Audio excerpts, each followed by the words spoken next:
Secretary, magsasegue ako ng konti. Opo. Meron po kasi akong panukalang batas.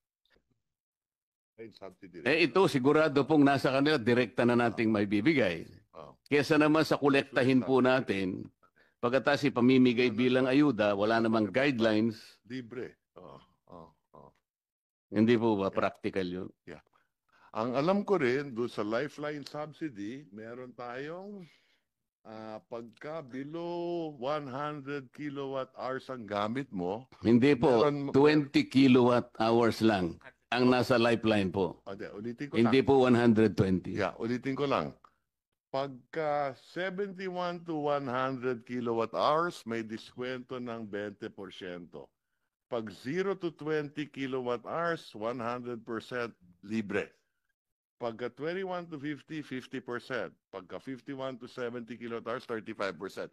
Nga, ang gusto ko lang pong sagutin ninyo, mas practical po ba yung iniisip ko na imbes na po ayuda na wala naman po talagang malinaw kung talagang ito'y kinapupuntahan talaga ng targeted sector, doon na lang natin ibase kasi po. Kaya ako binanggit ito, ako sang-ayon ako na dapat patuparin natin to at kung kinakailangan, i-adjust natin na mas mataas.